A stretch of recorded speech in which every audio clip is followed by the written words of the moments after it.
Bonjour, je m'appelle Marie-Soleil Cordeau, je suis coach spécialiste du bien-être amoureux. Pour celles qui ne me connaissent pas, je vous invite à visiter mariesoleilcordeau.com et vous allez voir que j'accompagne des femmes qui vivent une rupture amoureuse. Je les aide à arrêter de souffrir, à retrouver leur joie de vie, leur énergie et leur confiance en elles. Aujourd'hui, je vous livre une petite réflexion sur les limites, sur l'importance de mettre puis d'accepter ses limites quand on vit une séparation. Vous avez peut-être découvert à la dure que vous aviez des limites quand le couvercle a sauté, alors que vous vous y attendiez pas, parce qu'avant, vous étiez capable d'en prendre bien plus que ça. Donc, vous avez découvert que vous aviez des limites, que vous les dépassez plus rapidement qu'avant.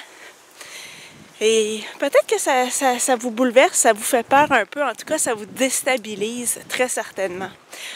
Donc, tout d'abord, il y a toute l'idée de mettre ses limites face aux autres, quand on parle d'apprendre à dire non, savoir dire non. Vous étiez peut-être quelqu'un qui disait oui toujours, sans nécessairement se poser de questions, mais maintenant, ça vous agace un peu plus d'avoir à dire oui. Comment faire pour savoir qu'on a des limites à quelque part? Comment les découvrir, ces limites-là? Bien, c'est certain que ça passe par la connaissance de soi. C'est de vivre, d'agir en pleine conscience, de se regarder aller un petit peu. Je vais vous donner un exemple un peu plus concret. L'idée, c'est d'apprendre à être dans la pleine conscience. En ce moment, vous avez probablement le nez collé sur l'arbre. L'idée, c'est d'apprendre à vous regarder agir, à vous observer pour être dans la conscience de ce que vous faites et vous décoller progressivement de l'arbre pour voir justement l'arbre dans son ensemble, puis voir que derrière, il y a toute une forêt. C'est ce qu'on appelle prendre du recul. Donc, de prendre du recul, d'apprendre à vous observer, ça va vous aider à découvrir quelles sont vos limites et comment vous les atteignez et c'est quoi les indices qui vous indiquent que vous êtes en train d'atteindre une limite ou qu'une limite est atteinte. Ensuite de ça, il y a l'idée de savoir poser ses limites envers soi-même. On l'oublie, mais parfois on s'en demande beaucoup. En ce moment, c'est une période où vous avez beaucoup de choses à gérer. Vous devez vous adapter à un nouveau statut. Si vous avez des enfants, c'est un statut de mère monoparentale.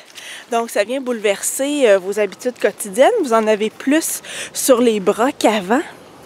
Et c'est impossible de continuer à tout régler, à tout faire comme avant, d'autant plus que cette épreuve-là draine beaucoup de votre énergie. Donc, comment mettre ses limites face à soi-même? C'est apprendre à se poser. C'est apprendre à se dire, là, tout ça, toutes les choses que je dois régler, c'est plus important. Ce qui est important, c'est moi. C'est de prendre du temps pour moi. C'est de prendre du temps pour passer des bons moments avec ma famille, mes amis, mes enfants.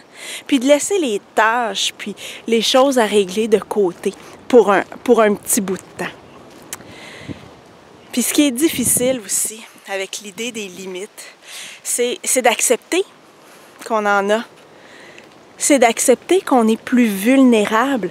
C'est d'accepter que vous êtes dans une période de transition.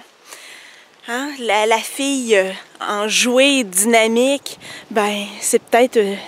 Aujourd'hui, c'est peut-être la fille blessée, la fille un peu plus taciturne, un peu plus dans son coin, la fille organisée, forte, capable. C'est peut-être la fille vulnérable qui est plus capable d'en prendre comme avant, qui a besoin de se reposer puis qui est obligée de dire non à des choses pour lesquelles avant elle aurait dit oui. Ça renvoie une image de soi qui n'est pas nécessairement celle qu'on était habitué ou celle qu'on aimait dégager. Puis c'est un défi de s'accepter là-dedans. Mais dites-vous que c'est temporaire, puis que ça va passer. Vous allez vous donner du temps pour vous, vous allez vous permettre de remonter la pente. Hein? Vous allez faire preuve de compassion envers vous-même, d'indulgence, de bienveillance.